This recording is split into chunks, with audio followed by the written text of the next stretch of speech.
I don't know if I will introduce myself. You want to yourself? Yeah. Okay. My name is Dudi, also known as PathWalker in Avalon Forum. And I'm a very technical engineer in software for occupation and very spiritual on nature.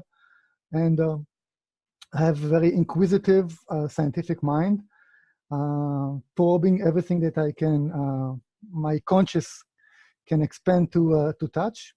And I find dealing with such spiritual issues extremely exciting on, I would say, the philosophic side.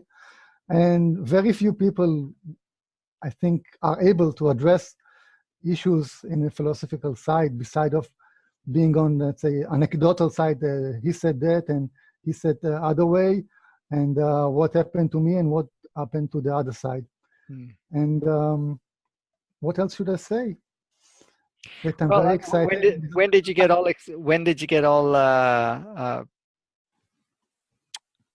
get onto the path that you're on right now? I mean, when did that happen? How did that take place? I would say that I had experiences since childhood, and I had 4 or 5 times that I was almost died, and 2 times that I had my life going on a screen against my thing in a video. You know, my life. You know, the guy go through, and I had some let's say paranormal experiences. I'm very, I would say, psychic. I know some people who attribute me with some healing powers. And I experienced some floating, physical floating. And I have a deep connection to Gaia, and I feel her deeply. And I would like to share some experience that happened 3 weeks ago. Saturday morning, I woke up, and I was in heaven. I felt like, wow, something happened. It was like, it was a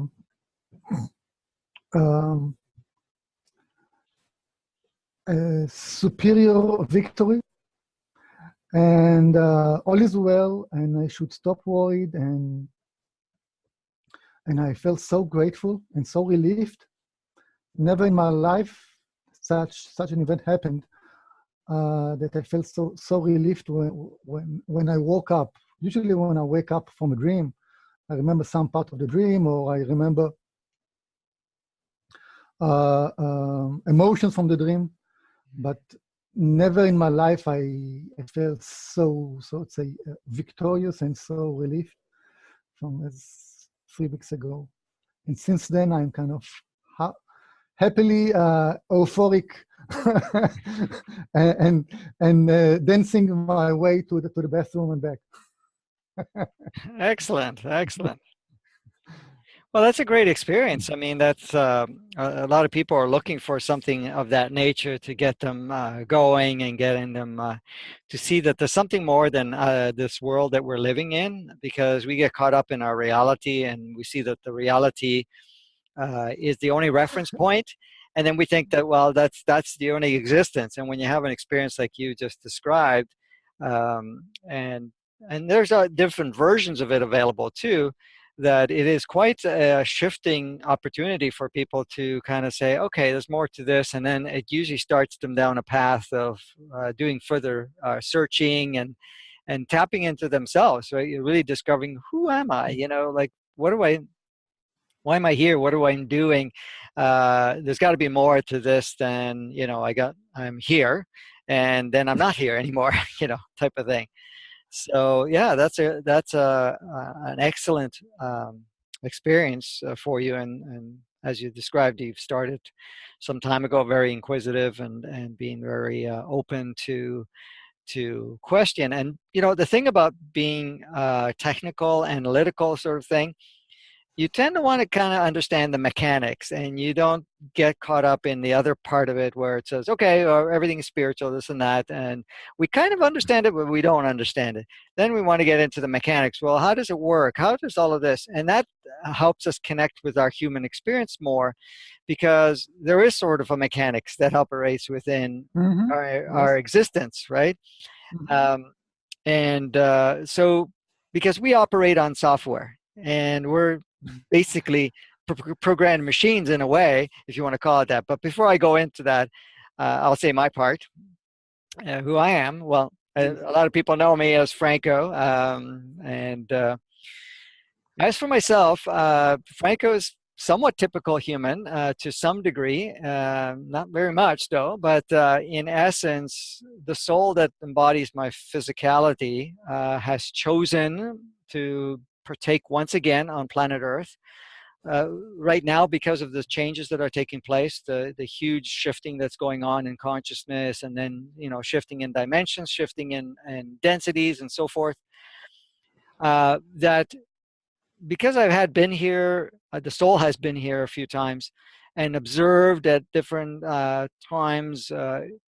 It basically had decided that, in agreement with the group, that it was ideal time to come back and actually play a very powerful role in facilitating with the consciousness shift and bringing back in the operating system, the main operating system of oneness, so that we can actually transform our human experience and planetary expression. Now, as for the soul itself, the soul is not kind of a regenerated human soul. It's actually from a whole different universe. It has been evolved quite heavily through that process. It has combined itself with, originally with its other half, which would have been your twin soul perspective that people would talk about. But then it continued to combine with the soul families. And so now it actually basically, it's 72 souls combined into one. So basically the access, I'm sorry? Yes. Every one of us is 72 souls together? No, each one is just half a soul if you're incarnating. Then eventually at some point when it chooses no longer to reincarnate as a single soul, it will start to combine. So in this case, it will combine as first your other half, because you have a twin soul. The twin soul is basically dual signature, similar signature, because every soul has a different signature. It's like an access code. If you're talking about computer world, you have a different address for each and every individual computer, and each individual human is the same way. It has a separate address. Now, what happens is that helps because the address is quite long, but the similarities with the various signature address will classify you into soul families, clusters of other souls that are basically, that have selected itself to reincarnate in various realms and various planets and various galaxies, universes, and so forth. The last digits, usually the last digit in itself, is very specific for that individual. So you have a very specific signature that right up to the last digit. Now, there was an experiment done where we basically wanted to, and when we say we, we're talking about as a soul level, as source, the very essence of source, prime creator type thing, to actually take that one signature, like your signature, and say, okay, we're going to split the signature, we're going to duplicate it and have two identical signatures. And what happens is that it establishes a very powerful connection and communication between the two souls. So there's another aspect of you, another soul with an identical signature, which we call your twin soul, and which you're always connected and communicate the most prevalent with. Now, there are situations which have been occurring over, some thousands of years, but specifically lately, what's been happening is that these twin souls, in some cases, are meeting on planet Earth. Yeah. And this is where people are talking about, oh, I met my twin soul, or what they can call twin flame, and so forth. That occurs. Now, it doesn't always mean that, you know, one soul is going to be the opposite as the other, one being male, Mm-hmm. the other one being female. That happens. But then Mm-hmm. the age factor, so they can be the same sex, they can be a relationship where one can be a parent, the other one can be a brother or sister, whatever. It can be any form, but it also can come, one can be 3 years old, the other one can be 65 years old. But in most cases, that happens when there's a readiness where the two kind of have to work together, or are coming in to accentuate some major growth for one another. So sometimes people say, well, I'm going to meet my twin soul, I'm going to be in heaven on earth, sort of thing. Well, Yeah. surprisingly enough, that doesn't occur. That's rare, because what happens is when they come very powerfully with an agenda. And the agenda Mm-hmm. is to facilitate each other, and that means they can be pushing major buttons for one another. They can be creating all Mm-hmm. types of scenarios that will advance each other very powerfully. So Mm-hmm. I've had many, because I do a lot of coaching and facilitating people that are, you know, going through various progressive growth processes. And of course, I've Mm-hmm. met many twin souls over the years that have come together or met, or whatever. I've kind of worked in Mm-hmm. between with them and so forth. And some of them were totally, you know, confused, saying, well, you know, I met my twin soul, my heart's expanding and powerfully, I mean, there's such a powerful connection, but we can't even come apart from each other.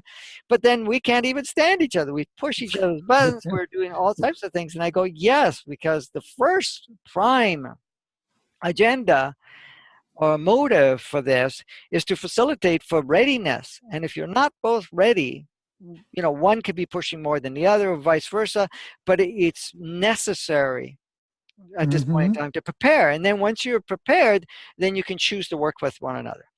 Now, I've also seen a large portion of them, they come together, they do whatever they need to do, and then they go apart. They can't even stay with each other because they're, you know, they're not ready for that aspect, but they come in for a various purpose. Now, what happens is when the two souls have done their work and they're ready to unify, that happens in non-form state. It doesn't mean like two bodies come together. It's when both have left the planet and they will, you know, unite, and they become one soul instead of two halves of the same soul.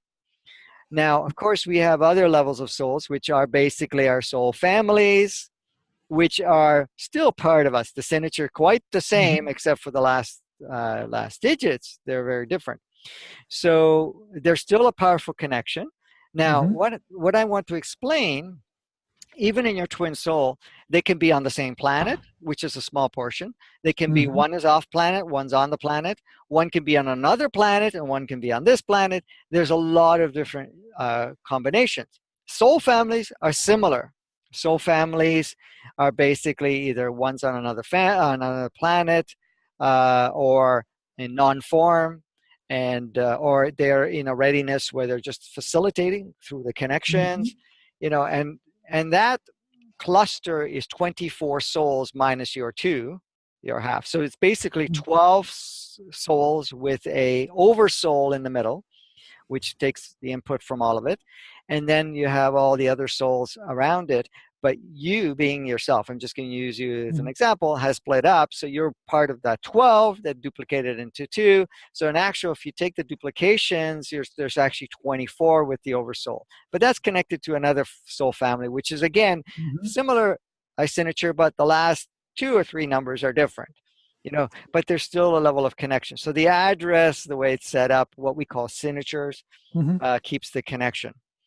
Now, when people talk about, what do they call it? There's another name for it. Soulmates. Soulmates. Thank you. Yes. When we're talking soulmates, that's a whole different ball game altogether.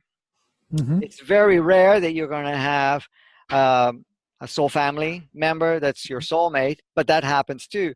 But in general, what soulmates are souls that have had various other incarnations, either on this planet or other planets, and they have agreements that they make at time to time as they reincarnate, Mm-hmm. that they're going to come in and play a specific role for you because of certain characteristics and certain things that they've played for you in the past, and vice versa. Mm-hmm. And so they'll come into your life as your soulmate, and they will play various roles. Now, are they their twin souls? No, they're not. But they will come in, and usually the connection is very powerful, and there's a recognition that we're facilitating each other. We've come here to Yeah. play, and so forth. Now, of course, at the conscious mind level, you're not aware of that. But at a soul level, you know that there's an agreement made, and usually the roles are to support one another or to stimulate further growth. So there's going to be certain roles that play out. Now, when it comes to Yeah. soulmates, we have many. So it's not just one. Mm-hmm. Sometimes, I'm going to meet my soulmate, and I'm, here I am, right? In heaven. Well, yes, here we go again, back into heaven. But in essence, we have many soulmates, and soulmates will come and go. They're not there for any duration, including twin Mm-hmm. souls. People say, well, you meet your twin soul, it's for the rest of your life. It doesn't work that way. It all serves, because the agreements are, if we're going to come together, we're going to play together, we're going to do Mm-hmm. it until it serves. When it doesn't serve anymore, then we will part, because we don't want to stop things, specifically now that things are super accentuated, super accelerated at Mm-hmm. this moment. So things are moving so quickly at this point that, in a way, you're not going to do like we did before. You come into each other's lives and you would lengthen the life, expand, and say, okay, we're going to be soulmates from birth to death, or from birth to somewhere in between, or something like that. Mm-hmm. Now there's so much exchange going on, in, out, in, out, in, out. And you'll notice your friends will come, go, and you're going to have a Yeah. lot of different connections that are established, because things are changing so quickly in that regards. But I attribute this change in I would say social environment as an attribute of growth, Absolutely. and that's one thing. And I would say a derivative question from the um, from the subject of soulmates and twin souls, and how can you differentiate personality attributes from soul attributes? Well, there's a difference between the two. Okay. Um, how can I explain it? Souls will incarnate because they have something that they want to accomplish or achieve or Mm-hmm. share on a collective scale. So they will come in with, for example, souls will have past lives. Okay, we'll have lives Yeah. from these lives being on planet Earth, lives from other planets. We'll have recognition and memory from spaces in between, where it's between lives, and so forth. Now, Mm-hmm. what happens, each soul, as they're assigned, they come into its reality of existence, because a soul is basically a facet of essence source. It's basically prime creator essence. It's the Mm-hmm. field of all that is, right? Now, a soul will come into its separation point, if you want to call it that, even though it's connected with Mm-hmm. that signature, for a various purpose. And we'll say, okay, it would designate saying, okay, I'm going to be in this universe, possibly in this galaxy, or I'm going to take on non-form. I Mm-hmm. can stay in angelic form, or I can take on as a guide, or anything of that nature. Now, normally guides usually go through the incarnational process first, so that it gets experiences. The Mm-hmm. angelic realm kind of doesn't do that. It kind of is more of a reminder, an overviewer of things that is taking place. So if a soul decides, okay, I'm going to say, I'm going to go play on planet Earth as one of my, it will come in with a list of things that it wants to accomplish and facilitate, but also express, so that it actually facilitates other facets. Like, if we take a bigger picture of this, Mm-hmm. here's two of us talking right now. Every single soul on the planet, 7.6 billion souls on the planet, they're all facets of us. They're all facets of us. There's no Yes. separation in it. We just kind of created, because of the signature, we were creating that experience. But each and every one is here for the same kind of similar purpose, to come experience, learn, expand, Mm-hmm. share consciousness, and so forth. Now, as for ourselves, as we've come in on the planet, you know, as the soul comes in and says, okay, these are the things I want to accomplish in this lifetime. Mm-hmm. And now, if they're here for the first time, it'll come with a very pure list and say, okay, I want to do this, this, this, this. But if it has been coming here for a while, or been on other planets, it will basically take experiences from other incarnations and look at it. Okay, I've learned this, this, this, this. I've accomplished this, this, this, this, but I still haven't finished this, this, this, this. Okay, so I'm going to plug this in as my next incarnation. I will take this with me. Then at the same time, when it's connecting with the soul family, when it's Mm-hmm. connecting to the oversoul, when it's connecting to the uh, the the overseeing souls that are from this galaxy or universe, and says, okay, these are some of the things that need to also be taken care of. So it plugs it in. So a soul comes in with some of a list that are Yeah. carryovers, are added because you wanted to accomplish certain things that you haven't even looked at before, but it also takes on certain things from your soul family. It will take on certain things from also from a lineage point Mm-hmm. of connections, and also from additional things that it wants to carry on or agreed upon from the overseeing soul from the galaxy or the universe and so forth. So when it comes in, it says, okay, these are all the things on my list that I want to accomplish. I want to do all of these things here. Mm-hmm. Now, so that's the soul. Now, as for the body itself, the body, say your parents are creating its physicality. Their Mm-hmm. genetic code, their DNA plugs into to this particular body that's being created in your mother's womb. Now, the body itself will carry the genetic code and DNA from the parents, will carry some characteristics and so forth from the parents, but it's not only from the parents, it carries from the lineage too. Mm-hmm. So it would have that as part of the programming as availability. So it's kind of a platform. It's like saying, okay, these are all the options and these are some of the things that are available. Now comes in the other part, which is going to throw a little monkey wrench into that. Now we have the thing called identity or entity. Yeah. You've heard of entities, you've heard of ghosts and stuff like that. Okay? That's not a soul. That's an entity. What an How about entity? that? Yes. How about deities? Are they also entities? Deities can be created into entities, yes. But deities are something that we have plugged in and saying, okay, this is more powerful than I am. It's basically an Okay. entity that we've Okay. labeled deity. Okay? Okay. Now, there's levels to that.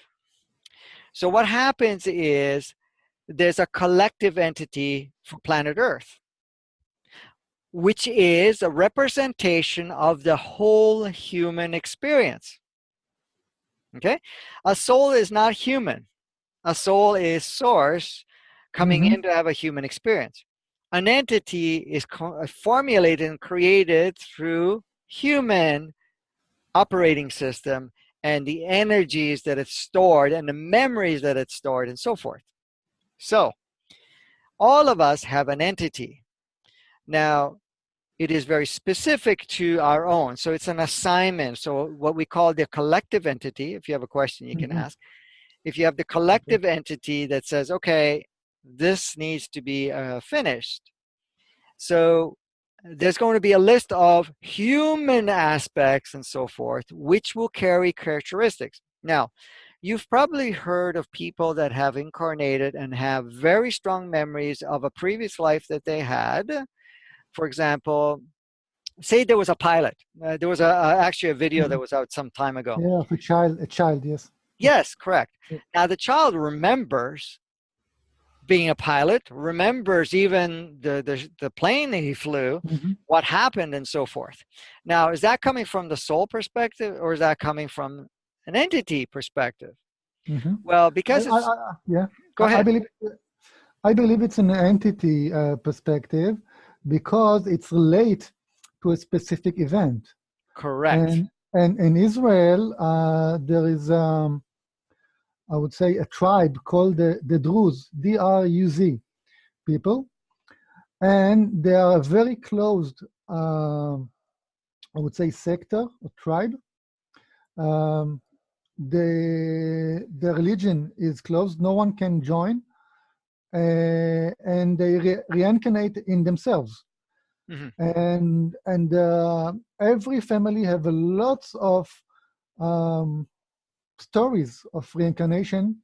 And some years ago, we had in Israel a criminal case of a child accusing someone that murdered him, and showing the evidences. And it was not, they were not able to prove it in a court, because reincarnation is not, I would say, evidence. Right. But it was amazing, and it's every family has it, and children remember, especially if there are traumatic death, if there's a war or murder or something like that caused their death, they remember them. Mm-hmm. Exactly. So you're correct. It's so when you're talking about a specific time frame, which is human based, and it's like, for example, that child, he remembered, being the pilot where he crashed, whatever ever happened. I don't remember the whole story, but because of that whole recognition of all of that at this point, that is coming from an entity point and saying, okay, well, we need to bring that in to clear that part of it, so to finish that part of it. So here it is. You have a body with its DNA genetic codes that plays an expression from the family lineage. Then you now have a soul coming in and an entity looking at it and say, okay, you know something? This would be perfect embodiment to step into. I'm going to only remember parts of it because I don't want to recall all of it. I'm going to take part of it out, and I'm going to adopt that body. I'm going to connect with that body. So now you have a body and you have an entity that makes one unit. The soul now, souls are observing all of the different physicalities that are being produced, and all the different entities, and what it has as a form to play with, because it has to look at it and say, okay, it's like a car. Okay, I'm just giving you that an analogy. I want this particular type of car that can do these things and have these options, and also give me the opportunity to be able to travel in a certain way. So the soul looks at it and says, okay, I have all these things on my list that I want to do. Which body, which part of the world, which genetic codes and DNA would be best suited for me? And also at the same time, what can I adopt and utilize from the entity, its perspective too, so that it would fit in with what I am coming here to do? This approach of souls selecting the bodies and the place on Earth or another planets is very permissive approach, that every soul choose what it wants. Other teachers claim that souls are governed and placed, and the more evolved your soul is spiritually, can have better choices and more choices. Correct. It does. That's true. Because when you are a soul that has very little recognition of your essence and your past parts of it, you are being directed. You're being directed and kind of shown where you need to go, because you still don't have enough evolution, what do you call it? Enlightenment process. So that means you haven't had enough maneuvering skills. So it's not that you're dropped in, you're presented with, say, 3 options that are best suited, and say, okay, these are your 3 options. These are some of the things you should take and shouldn't take. And and then you can go and test ride all of them temporarily, because souls Yeah. actually don't step in a physicality until sometimes it goes in and out during the part when it's in the mom, but at other times it comes in right at the last minute or shortly after the birth process. So yes, you're correct. So the more enlightened it is, more experienced that it is, more choices it has to select, because it's more skilled. It's like, for example, you take an adult that has had many experiences and then goes out to select an experience or wants to Hmm. go and do something. You could say, well, you know something, as an adult, I can choose to do this or this or this. But as a child, then you kind of have the parents kind of guide them to some degree, Yeah. because the child still has a certain level of freedom. But the parents kind of say, okay, you should go to this school, you should do Hmm. this, you should learn this, and whatever else. So there's more guidance. The same thing with the souls, work very similar to Hmm. that. So it's essence. It's another level of programming. It's a kind of program. As we are cultured, we are programmed. Mhm. So as on a soul level, we are also programmed. So someone or something is programming us, and there is probably an agenda. Correct, correct, correct. The souls are what you can call programmed, so that it actually can accomplish what it wants to, if it needs to do. For example, if you take a painting, okay, there's there's different colors, there's different paint strokes, if you really take it apart, there's all little dots, in a Hmm. sense within that. So to complete the canvas, to have this one whole picture, and you need to each stroke has to be slightly different, the coloration, everything has to be different, because if it's Hmm. all the same, you're going to have one blank, so forth.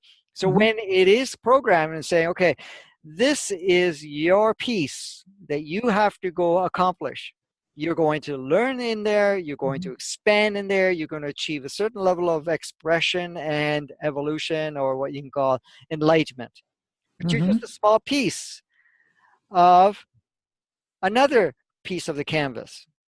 Okay, so you're plugged in there, so you go out and have those, you're programmed to have those experiences. Now you take that whole canvas, for example, say that whole painting is only another piece. So you're looking at it, so that's finished, so that's you, for example, your soul goes in and finishes that piece, but it's only part of another piece, which makes a bigger part of the picture. But when Yeah. that's completed, that's still Hmm. only a piece of a bigger canvas, and so forth. Like a cell in an organ, in a body, in a society. Correct, correct, correct. Right? So you need each cell to be doing something specific to make up that, say, that organ, and then that organ Hmm. makes up more of that body, and so forth, right? So you're taking source essence, which is the whole canvas, the full picture, but we're just a facet of that. You're still part of it, there's nothing outside of it, but you are programmed, I guess you want to call it, programmed, encoded to be able to go and do that part of it. Hmm. So sometimes when people talk about, well, we have to keep coming back and reincarnate because we never get certain things finished, it's true, because you're not finished that part of what you have, your portion of what you need to do. So sometimes you incarnate with more of an easier life. Sometimes it's going to be a more Hmm. challenging life, because if you're stuck with a certain program, then how can I say? It makes it so much more difficult for you to maneuver. Now, I know some people talk about, being hijacked or being harvested, and so forth, and saying, well, the soul is being used for the particular agenda. That really doesn't happen to the level that people understand it. A soul can get fixated, if you want to call it that, Hmm. to not be able to finish something, and just keeps coming back and saying, okay, I got to go back, I got to go back. It's like that movie Groundhog Day, you just keep restarting that day over and over again. Hmm. So you keep starting your life. Hmm. Yeah, you're going to be in different places, but you're always with this agenda. I'm not finishing this, I'm going to go back, I'm going to go back, and I'm going to go back. But it doesn't even give itself an option to look at anything different. It tries to replicate the similar game the similar incarnation. And then, of course, if they're heavily, how can I say, programmed with going negative all the time, for example, with that Mm-hmm. polarity aspect of it, then it comes back with drama, it comes back with a lot of the, until it finally breaks it. So right now, that's Mm-hmm. kind of changed because it's pushing to break out of that, even though there are specific souls that have been kind of conditioned to kind of force the negative part. Um, it's also giving us the opportunity to break out of that and actually flourish even further Mm-hmm. by going through that part of it. Because the souls basically, if they agree to play a specific role, like for example, there are positive, negative people, whatever you want to call it, Mm-hmm. or darker people basically playing that role. Yeah, the entity matches with the physicality, matches with the soul, but the soul coming into that saying, okay, I'm going to sign up to agree to play this negative role, Mm-hmm. to be the victimizer for the and make people victim, or try to keep them in this, until people can actually, and when I say people, I'm talking about souls, when the souls can actually break out of that and say, okay, wow, that was a challenging experience, but look at what I was able to do. I was able to, come out of that, and then you carry even more higher capacity of light or essence of Mm-hmm. sourceness because of it. I hear you. My video capture is stuck, but I Oh, can so still hear. yeah, I see that. Okay, but I can still hear you. Okay. I hope it will release soon. Okay. Uh, Clicking on it. Okay. Um, as what I'm understanding from your description is that soul might get trapped in like some kind of obsessive compulsive syndrome, trying to achieve some goal, or let's say play level. If you play, let's say temple run, and you need to go, let's say level 12, level 14, and so forth, and you're obsessed with that level. But can you see me now? I see you, but you're frozen still. So, Yeah. anyways, well, we can continue. I mean, if we Okay. have to pause it, I can pause it and restart. You Okay. you can log in and log back out. And my question is, when we are on, let's say, in the other side, who decides for us? Okay, I'm done with this game. I want, let's say, reincarnation now. I'm too tired of. I had so much, let's say, hard time. This life, this past life. I want some vacation now. I want some reincarnation. And sometimes I want, okay, I want to go for, let's say, this very short period, but I want to be on, to experience, let's say, old age only. I don't want to experience all the life of being a child and a grown up, and so I want to be an old person and so forth. So this kind of, let's say, project management requires lots of cooperation and coordination, among others. Yep. Okay, so I would say, who is the director? How the directing is controlled? Yeah, there is no direct director. For example, saying, okay, there's one overseer of the whole thing. There is, but that doesn't give the full. It's usually teamwork.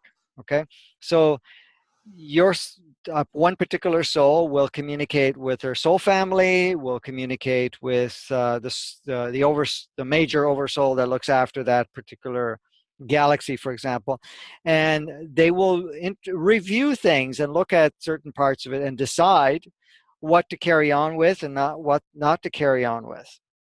So if the soul is saying, no, I want to go back because I want to carry on this, and it sees that, oh, you're freed up.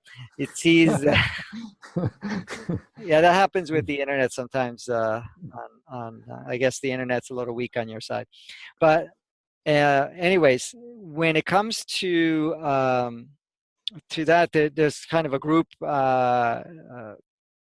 review. That's probably the word for it, and say, okay, if you're going to go back, these are some of the things you need to look at, and whatever else. But at the same time, I realize that you haven't finished this, and I realize that you want to just keep going back. But at some point, you're not given that as an open option. Say, okay, listen, it's time for you to take a breather and just Mm-hmm. become an observer per se. The soul may turn around and say, okay, I'd like to wait until the energies have changed further before I go back to planet Earth, for example. Or it says, well, for a while, I want to go on another planet. And it looks for a planet that can be supportive to kind of upgrade itself so that when it comes back, Mm-hmm. it's actually more skilled, for example.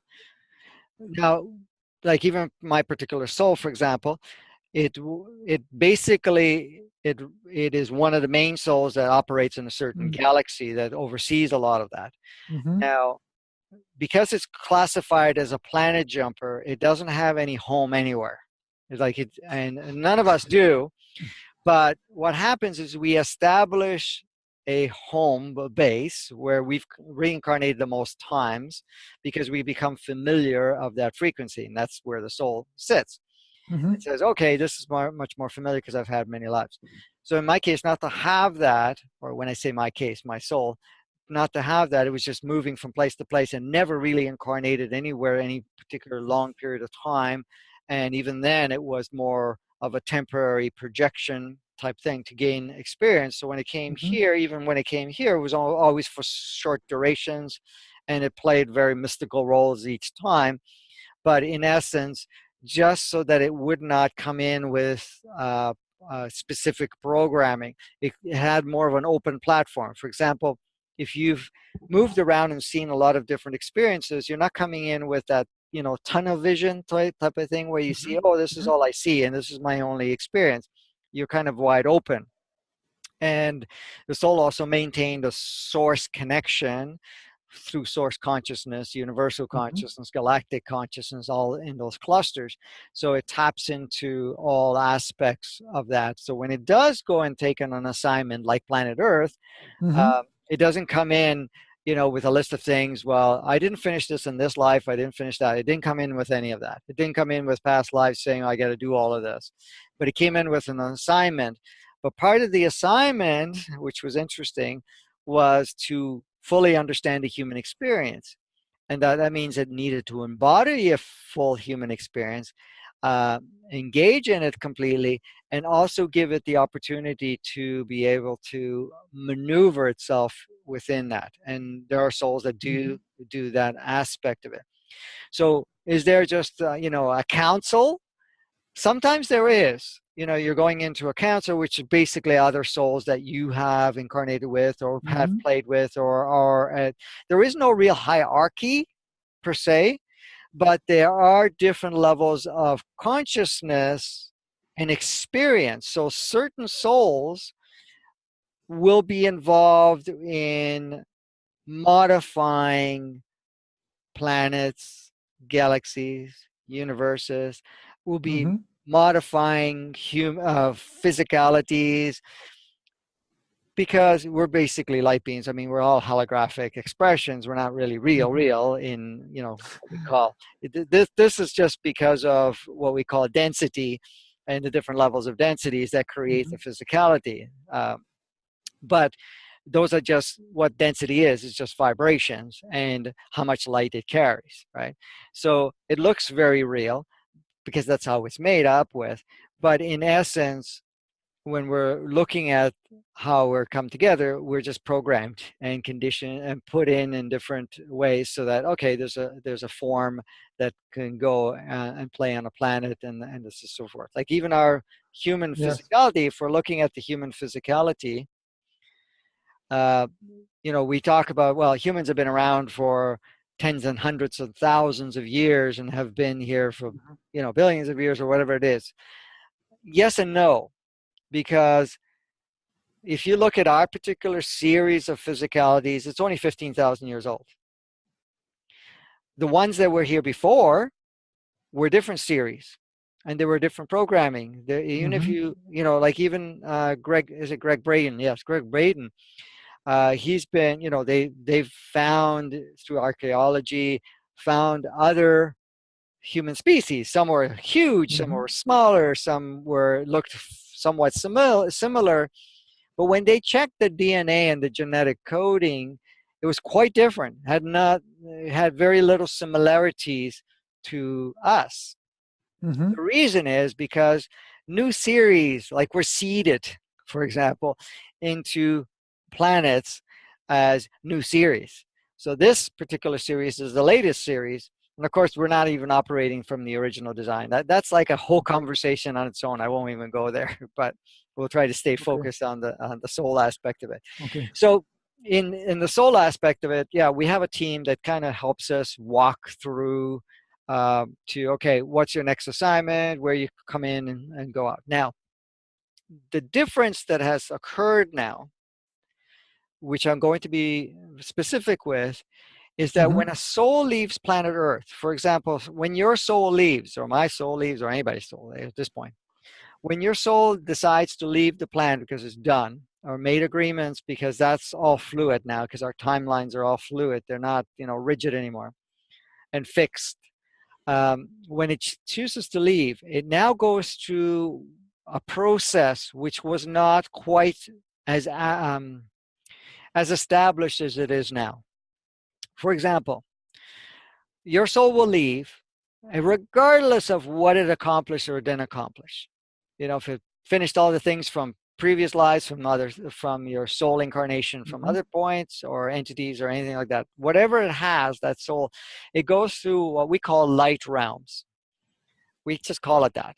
And Mm-hmm. through the light realms, it goes through a purging process. It's like a complete evaluation. It looks at all the things on the list, what's been accomplished, what hasn't been accomplished. Say, for example, there's one on the list that didn't really get accomplished fully, but to complete the soul's thing, it will Mm-hmm. take that and tap into other souls experiences that have done something similar, and we'll plug it in as an experience. Okay. I have a question regarding this list. Yes. Okay. Um, First is, I would say, the issue of sovereignty. Sorry, Um, what was that again? Sovereignty, Okay. being, Sovereignty. yes, Okay. thank you. Um, Being able to make decision and to act on those decisions by yourself. Hmm. Okay. And first of all, if we assume that we are programmed, or let's say conditioned to take specific missions in a lifetime, okay, and then we say we partially passed, and sometimes we fail some, and some we are kind of very good, but we are sick or tired of that, and we want to experience something absolutely different and unrelated. Hmm. Let's say in this lifetime I was human. In the next lifetime, I would like to experience a river. Okay, so where can a soul on a different level of development can decide, okay, I want to experience or get out of this game, and let's say I had a rough, let's say I was in the, let's say, Jewish gene pool for for the last few thousand years. I want out. I Hmm. want, let's say, to say in Buddhism or whatever. Okay, when the soul has the sovereignty to take decision and say, that's enough. I want out of this. I want to go that way, and I want to decide for myself, for this soul. Let's say Yes. I'm now as let's say I'm now a skin cell. I want to be a lever cell. Mhm. Yes, you have that option as the soul. So when you are going through that list and whenever you're communicating, you say, okay, like you said, I've done this many times. I made the progress I made, whatever I didn't make, I'm not interested in finishing that part of it. So that's where, because that particular soul has selected a certain completion, it says, Mm-hmm. okay, we can now download those experiences that you didn't finish as part of it to complete that part of it.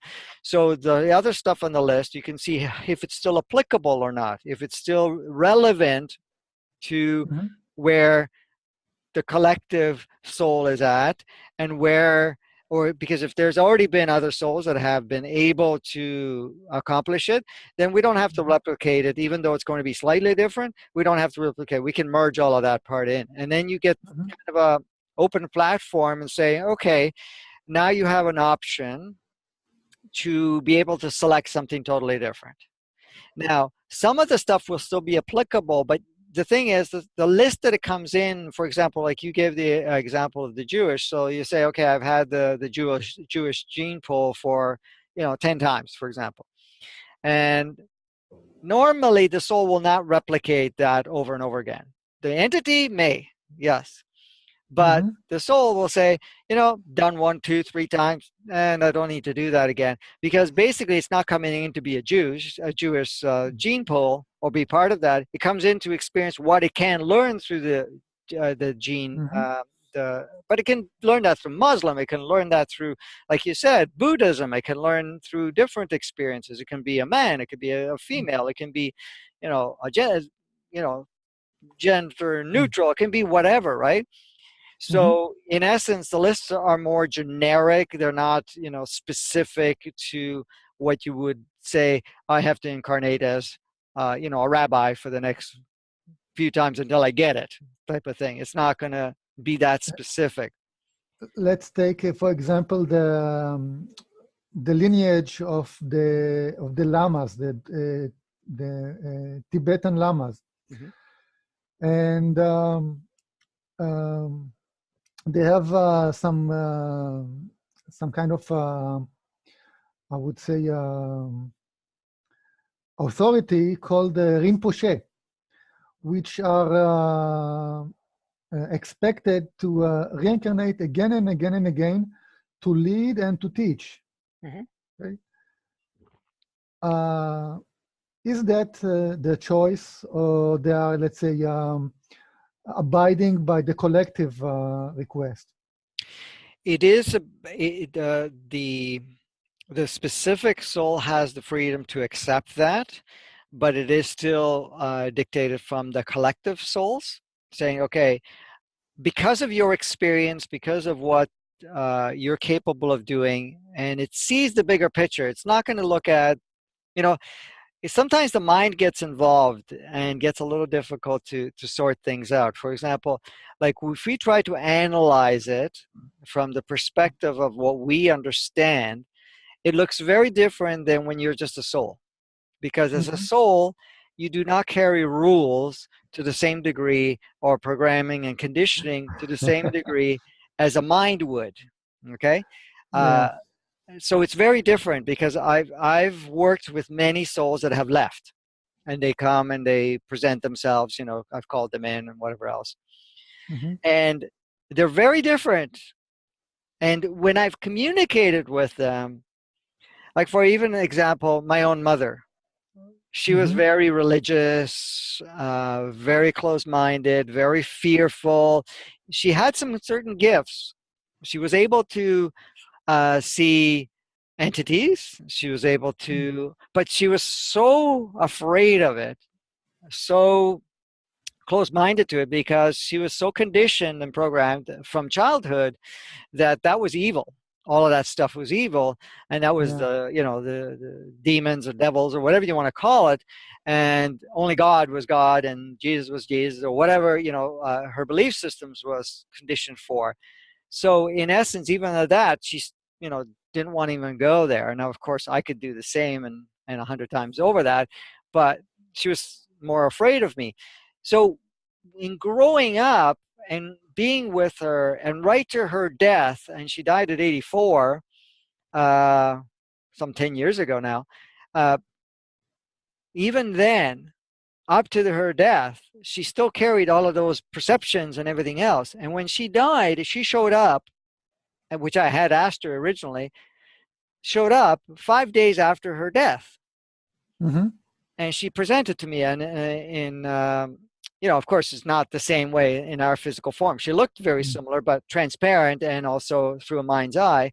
So she presented this. So I had a conversation with her, and was totally a different viewpoint, because at that point there was none of that other conditioning in place. In fact, she was so open. She says, well, I didn't realize we can do all of this, you know. And even the communication, because I had asked her a bunch of questions about source, and which she called God and everything else, and she says, wow, it's very different. Now, when she showed up a couple of months later, she only showed up twice, 5 days after she left the planet, died, and Yes. 2 months later. And when she showed up the second time, it was a whole different view. She goes, wow, you know, if I'm, you know, excited to be back, and I would be excited to come back, because now I'm going to come in and I can do it completely different, because I'm going to reshape the whole experience, and I'm going to select something that will help me even be able to do it. So in fact, she had said, well, if only I understood what I understand now and see it the way I saw it before when I was in form, I would have done things totally different. I would have been Yeah, completely, of course. yes. So in essence, you know, there's times when we leave the planet and we, you know, Yeah. and say, well, I'm not coming back anymore. And then after you leave and you see it and you make some adjustments, like you're really excited to go back and take it on. Now, of course, you're going to take on different core, you know, path, and you're not going to take on the same thing again. But you could see how it's a completely different view. And working with your guides, working with other souls that oversee the progress of each soul, you're going to be so much more open to, okay, yeah, I'll take that on. And it's not a big challenge, because what we see at the mind level here as drama, as heaviness, as uncomfortableness, it's not. It's when you, from a soul perspective, you don't have that. The other thing too that has changed, so when you go now, it sees whatever's applicable, what's not applicable, and releases what isn't. The other aspect that comes into play now that we will also talk about is that a soul now does not have to particularly incarnate from birth. You can be a drop-in. Mm-hmm. You can come in, because say there's a body with an entity that the soul is done with. That soul says, you know, I'm done with this experience, I'm leaving. Mm-hmm. As long as the body is not too damaged and the entity is not too rigid, another soul looks at it and says, wow, okay, I can go in at 30 years old or 40 years old or 50 years old, and I can take it from there. Now I could choose to stay in it for a long time, or I can choose to stay for a short time, and it's dropping in. So there's a lot of that going on right now, you know, where souls leave and another one drops in, so that we don't have to have, because if you notice, I mean, our population in the last 60, 70 years has, you know, quadrupled practically at this point. Because I mean, if you look back in the 30s, or you know, 30s, 40s, up to the 50s, so I mean, we're only about 2 billion people. We're almost, we're at almost 8 billion now, 7.5 plus. So because the playground has become so interesting, and then there's so many more souls that want to come in because of what it can experience here. But the part we don't understand and totally know, and people are starting to understand this in small groups, is that it doesn't mean that there has to be a new body formulated each time for another soul to step in. One leaves, another one drops back in, and so there's all these walk-ins.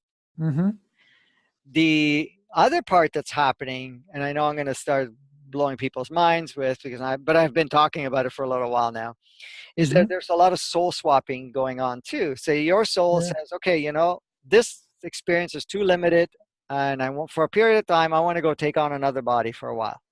And then another soul step into you.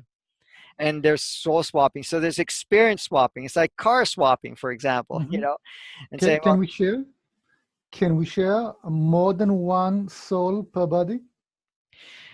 that would be not a jumping in, saying two souls want to govern, but a soul can link into the other soul and play a part in it. So you can have a riding soul, if you want to call it that. It will I, not go to yeah. totally into the driver's seat 100%, because remember, the one that's taken on as the primary driver. So for example, like you say your car, and you say, well, I'm driving the car, but you pick up a passenger. Now you can pick up entity passengers. You can also pick up a soul passenger. Mm-hmm. And the passenger might give you direction, say, I want to go over there. I would like to experience this, Yeah. I want to experience that. But it doesn't have the driver. It's not driving the car. It's not the accelerator Okay. and so forth. But it may be pushing you to go and have certain experiences. The same thing, the entity would do that. Okay. Regarding that, that's an idea coming from sci-fi movies and books of two souls inhabiting a single body and fighting for the body, or trying to let's say to hang for the body in order to a container, a temporary container, in order to find another more suitable container. And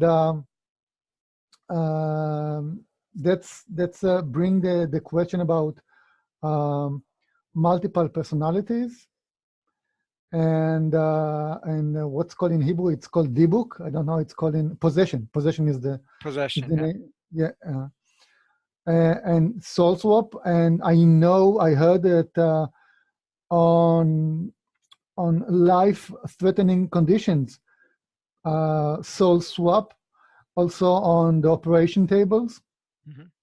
right? Yep. And also on when there's come a very traumatic, even not life-threatening, but very traumatic, souls can go out and go in. And sometimes, if you don't have, let's say, experience and know how to protect yourself, if you go for astral travel, so let's say a hostile soul or entity can take over your body. What's Wow. Okay. You're going into some deeper territory at this moment. swapping? Let's say soul swapping and let's say um, uh, place holding. Correct. Okay. So I'll cover some of that. I'm just going to pause for a moment. Mm-hmm. Okay. Okay. Thank you. The last question was about the subject of place holding a body and swapping places with other souls. Right, correct. So what happens is like you said, there can be a situation where the swapping could happen through something very traumatic. The soul decides to leave. Could be through, on the operating table, like you said, and another soul will step in. But there's also what you can call place holding situation where the soul says, I need to leave the body for an extended period of time. It could be a week, could be a month, could be a year, whatever. So basically, to keep the physicality and the entity on somewhat track, it kind of makes an agreement with a soul that would be somewhat in the same category. I mean, it's not going to be totally off the charts, being completely different in its own wanting its experiences. So one that can actually step in. So then that one will go in and carry on with the experience, and the other soul will leave.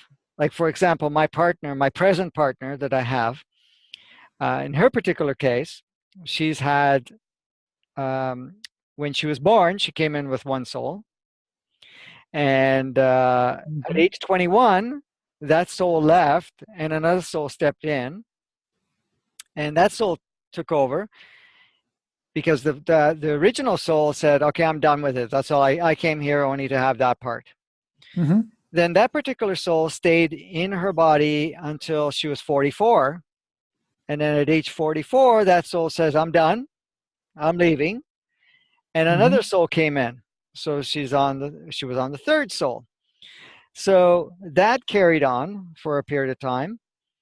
And then about almost 2 years ago, that soul says, I need to go for upgrades. So, so I'm going to leave. And it brought in a temporary soul to come in.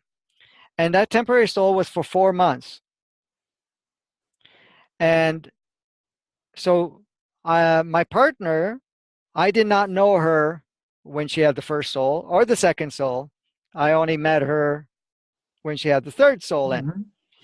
So we were together for a little while, and then of course her soul contacted me and said, "Listen, I'm going to be leaving, and I have to go away for 4 months, but I'm bringing in a temporary soul to cover for me, and I've selected one that would be able to navigate." I thought, okay, well that's interesting. Uh, my partner did not know that. And it was just a few days before, because I was given notice of it Mhm. several weeks before. And a few days before, I kind of asked my partner, I said, do you realize that there's going to be a soul swap? And she goes, what do you mean? What are you talking about? Right? And I said, oh, okay. So you haven't been informed, you know? So I said, in such and such a date, your soul's leaving and a temporary one's going to come in, right? And she thought, whoa, okay, that's pretty weird. And I said, well, you've already had two other ones before, which she kind of recognized. Yes, I Mhm. understand that. I said, but this is going to be a placeholder. Basically, it's going to be temporary for 4 months, right? And so she says, okay. So the day came, and her soul left, and she had no soul for one day. So at that point, she felt completely empty inside. It was like, oh my God, this feels weird. I don't, but what was still communicating was the computer and the entity, of course, but there was no soul. She felt like there was something empty inside. Mhm. The next day, the Interesting. replacement soul came in. Mhm. And of course, the vibration's different, the frequency's different, the characteristics is slightly different, more impatient, more whatever. And it started to create a little bit of a shifting within the physicality. And it felt strange because I connect soul to soul with most people, and Mhm. not only physically, entity wise, but also soul to soul. And it's like now there was a stranger to me because Mhm. I knew the other soul, I didn't know this soul, to the point it was quite unusual feeling because I recognized her, I felt the human emotional love, but I didn't Mhm. feel the same soul connection, which was different. And then, of course, the other soul was was different in a sense where it had less interest in playing the 3D game as the one that was there before. Was a little bit more open for it. It wasn't totally into it, but it was a little bit open to it. And so her characteristics started to shift. She was not the same person on so many levels. I'm not Mhm. saying drastically, but enough that people noticed. In fact, she went to see a therapist that was doing, not a therapist, a practitioner that was working on her body to kind of do some work. Mhm. And she had seen her several times, and she was a friend of ours. So she went for an appointment, and she didn't say anything to her. And she put her on the table, and she goes, you're not the same person. You're not the same soul at all. She Mhm. picked it up right away. Different signature, different everything else.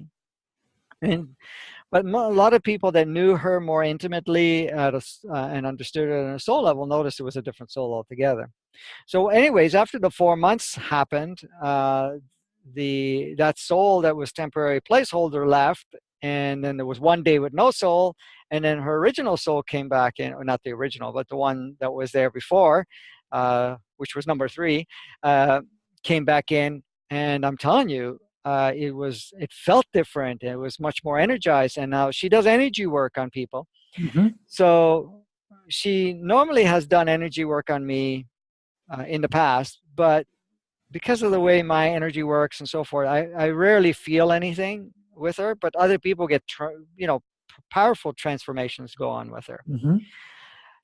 So I was having some health issues, and so she said, "Well, how about if I do some energy work?" And I thought, okay, well, I mean, whatever it is, even if it's just a teeny bit, I'm okay with it, right? But this was the first time after the soul left for upgrade and came back. Mm-hmm. So she started doing energy work, and it was intense. It was like, holy smokes! I mean, look at the power. She was so much more powerful. And Mm-hmm. I was the first one that she was experimenting with. And I thought, wow, you came back supercharged. I mean, and it was very powerful, and it was very beneficial for me too.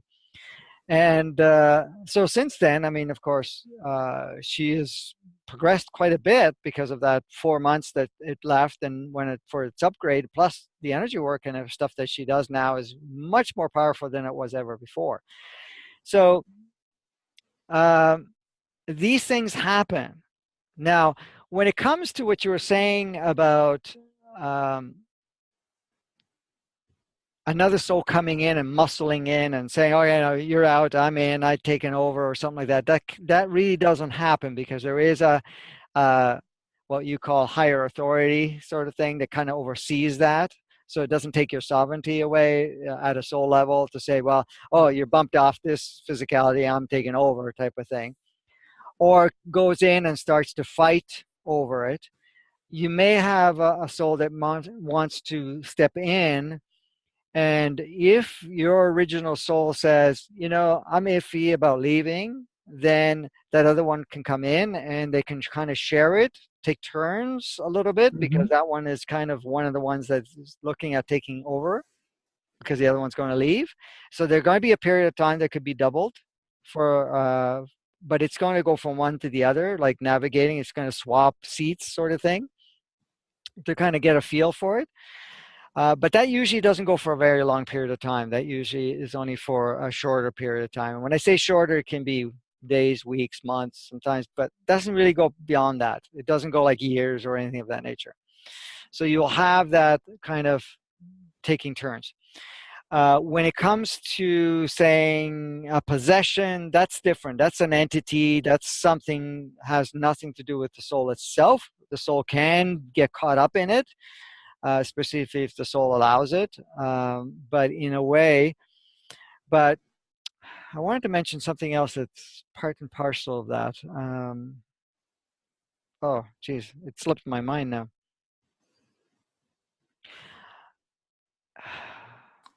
The subject is sovereignty of the soul over the body. Yes. So, you know, if you're going to go back into it and saying, well, one taking over, multi-personalities, for example. Some people say, well, what is multiple personalities? What is this schizophrenic, bipolar, all that stuff? Okay. Now, in many cases, there's several categories. You can have that one part, which is usually temporary, where the two souls are communicating and they're stepping in, or one is becoming the passenger for a period of time. So you can have inputs from that, but usually that's not a personality shift per se. It doesn't really shift the personality that much. Mostly it would be a more subtle part of it where, another level of wisdom comes in. For example, somebody comes in and they're normally, if you know them, they're very asleep sort of state. Not very conscious, for example. But then all of a sudden, they're at times that they're like, wow, look at the consciousness that they may carry, because they may start talking with massive wisdom and so forth, right? So that could be that more upgraded soul that's stepping in and now sharing, okay?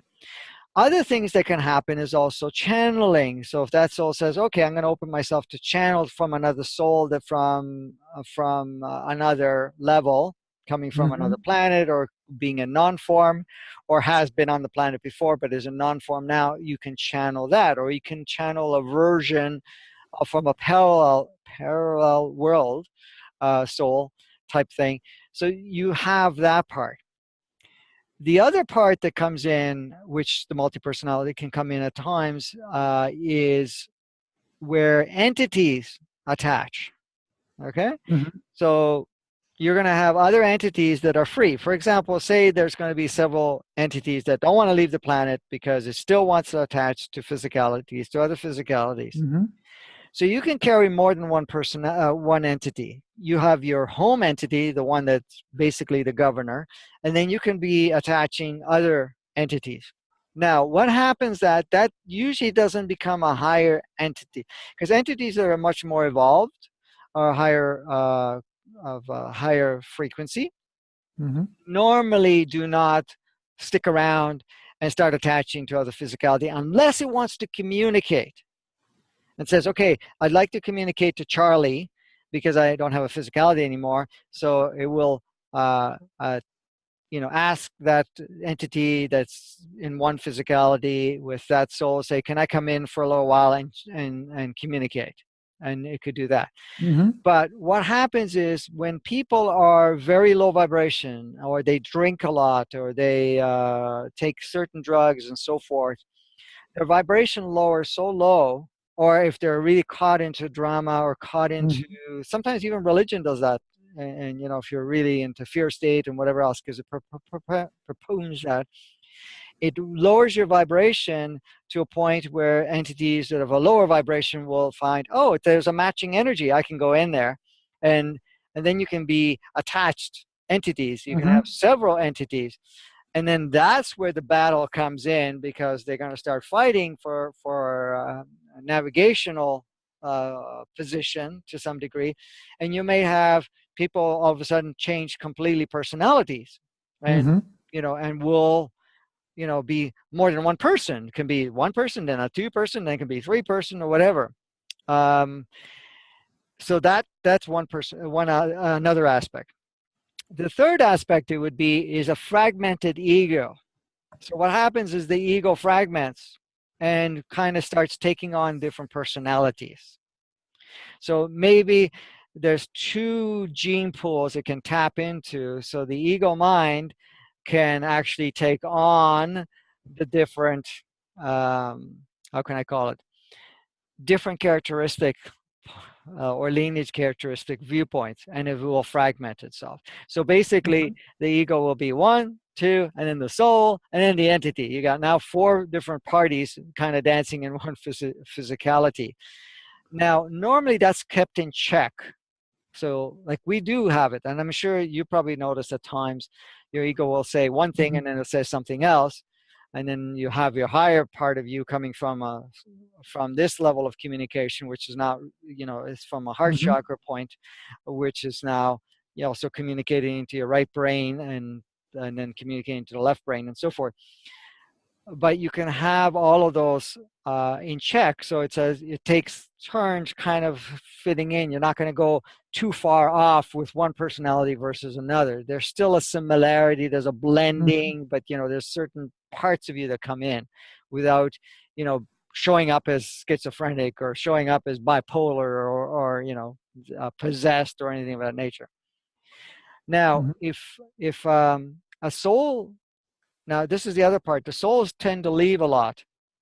So if a soul is leaving a lot, it opens a doorway to have more entities kind of come in, because that energy is not keeping them at bay, sort of thing.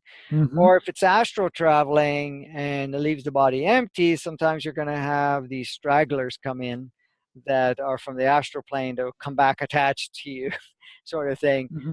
which are other entities, but these entities are not from human form, they're from other incarnational aspects. Or the astral plane has lots of positive, negative stuff going on there, and there's a lot of different energies there too. I don't want to get into too much of that, but Mm-hmm. because it kind of creates another opening, then there's a lot of explanation that has to go into that to play Yes. that. So Okay. uh, so there's a lot of stuff going on in regards to all of that. It's not so Sounds cut like and dry. politics. What's that? Sounds like politics. In a way, and not quite, but in a way, it can get messy. Okay. But in essence, there's still a major observance that oversees that, so that you're not kind of a total mess. Uh, Mm. Because if you're choosing at a soul perspective, like your soul is not choosing for any of this stuff, and it's not open, and it's not leaving long enough, and it's not creating all those openings, it has control of how much of anything can come in, Mm-hmm. or what will attach and not attach. Do we have time for another question? Yes. Okay. Reflecting on this, let's say, dynamics, why is the human body so valuable? Why souls are attracted and want to get incarnated into a human body, and other, let's say, creations in, let's say, on Gaia, trees, let's say, animals, and whatever, that is also, let's say, a valuable experience as well. Let's say, I read something somewhere that dolphins and orcas are using more of the brain than humans do. So is, let's say, incarnating is in dolphin has, let's say, more virtue than being a human virtue and so forth? Well, there's a difference, because when you're looking at in regards to densities, if you're taking Gaia, earth elements, that's first density. If you're talking about plant life and so forth, that's second density. Third density is animals and your typical human. Fourth density, of course, is more evolved humans. But what's so particularly attractive to the earth plane is because the earth plane is very experimental. There's a lot of new so-called technology being used. And when I mean technology on a spiritual sense, because that's going to take a while to explain, so I'm not going to get into the details. We can play with it another time. But in essence, what happens is that we have extreme polarity here. The human physicality itself operates within this polarity, but it also has sensorial experiences that are very enriched in comparison to other forms that exist, and other playgrounds too. If you take the human DNA, we have 12 for most humans, not all. For most humans, we have 12 typical DNA strands. Okay? There's more than 12 strands, of course, but there's 12 different types of strands. Each one is from a different species. So we have 12 different species combined, and each DNA strand has encodements from various species, has telomeres, which are antennas that receive this communication and connection from these different species, which make up the human physicality, but also the programming and how we're done with, the matrix and everything else that's in place, that it is quite different than most other.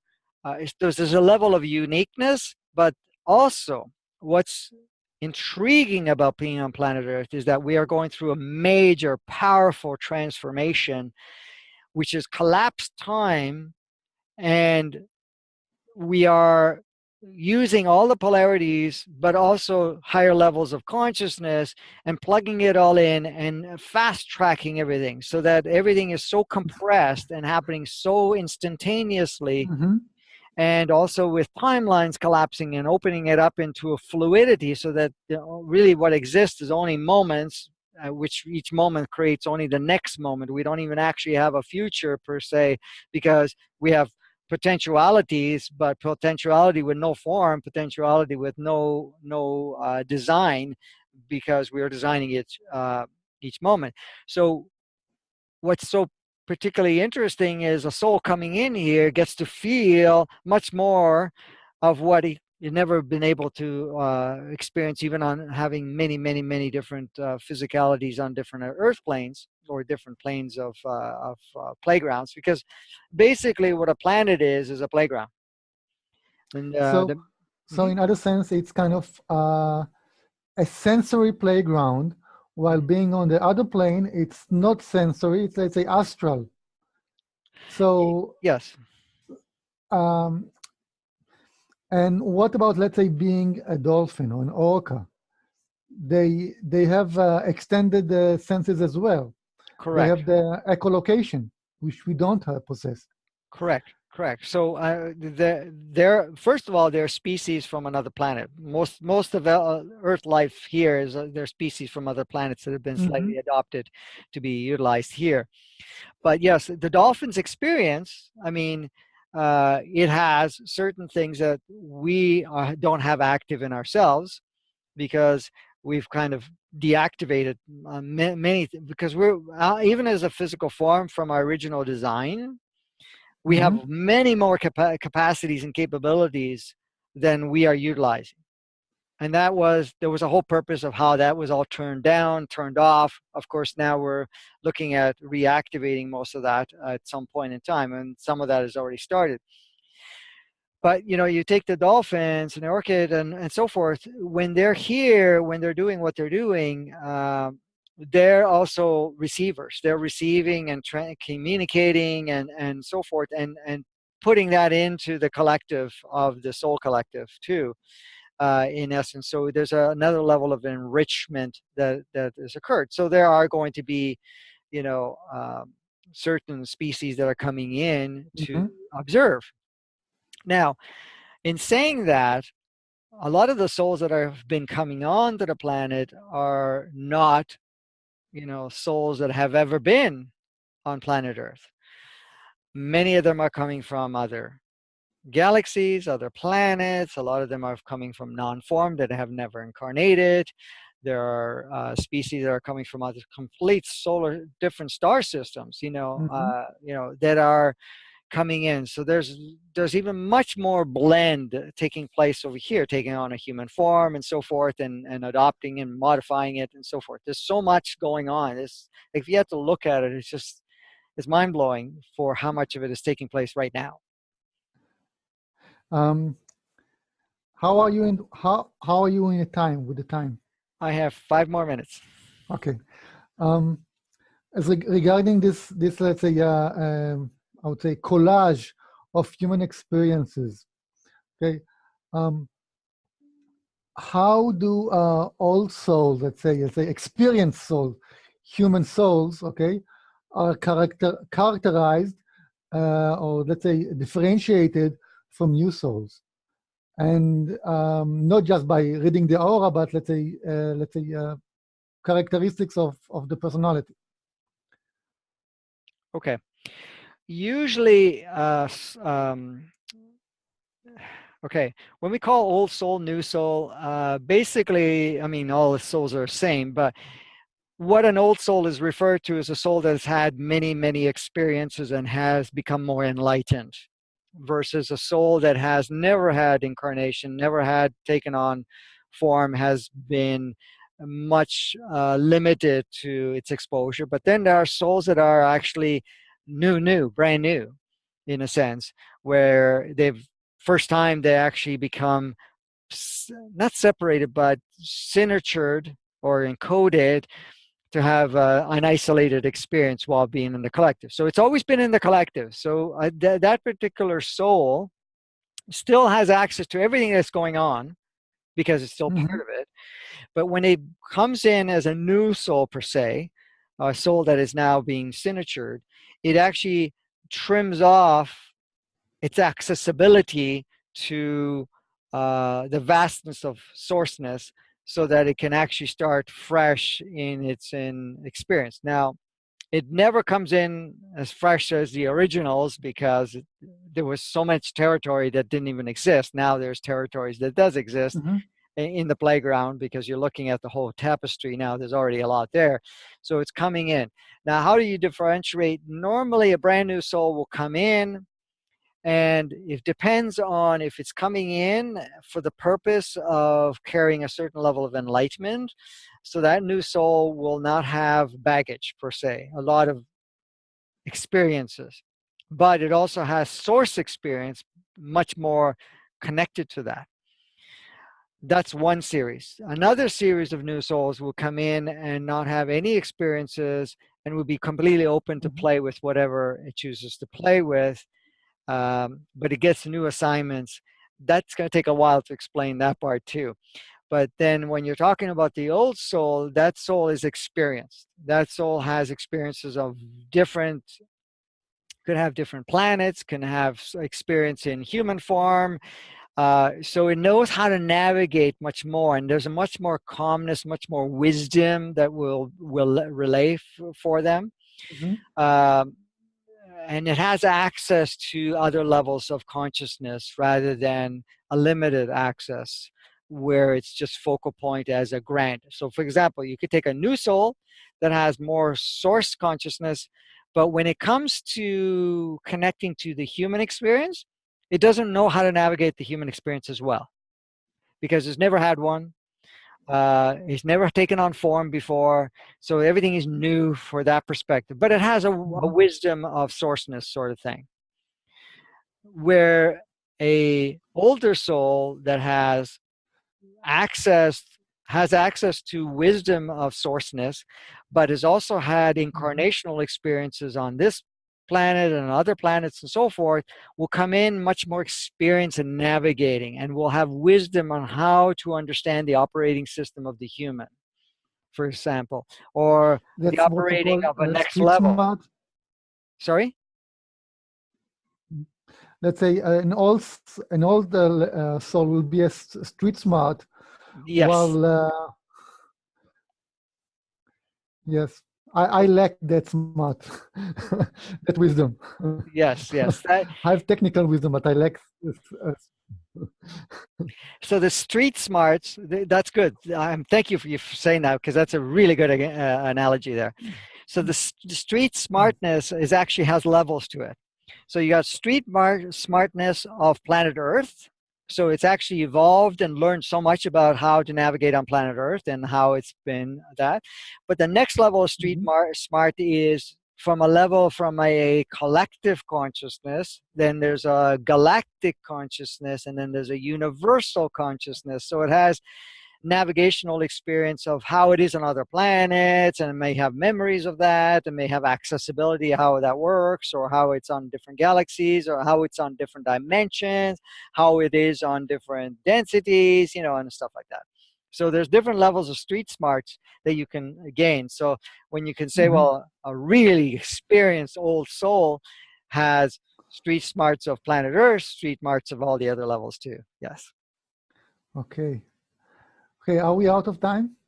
Yes, we are, actually. So okay, I'm very grateful, and I'm still excited like a child playing with you, and I'm looking forward for our next meeting. And next meeting it will be much more fluent, and we'll have less technical difficulties. I will be much better prepared. Perfect. Yes, we'll have some more fun, and so we'll connect in a few days. I think Yes, we have in 3 already days. scheduled. We have already scheduled that. Yes. So we'll come together Okay. again and play some more. Yes, that will be Yom Kippur, the atonement day for the Jews. Oh, right. Yes. Yes, looking forward for the atonement. Are you heavily involved in that, or No, I'm very secular. I would say I'm the opposite of of an observant is the heretic. I'm a heretic, really okay. heretic. Okay, so you're not closed up as much. That's good. Well, I'm too broaded. I need focus. right. Well, it's good because then the conversation doesn't get limited, and it doesn't, the filters don't come in as much because, if somebody is very into it, then the community, we wouldn't be talking about what we talked about today. I'm very, let's say, deprogramming myself. Good. And releasing the drama and, let's say, disassociating the drama if I can. Right. Perfect. Okay. Thank you. And have let's say a good day, and for me it's good night. Oh, right. That's right. Yes. We have a good day today. Yes. So No. have a good night then. Okay. Okay. Thank you.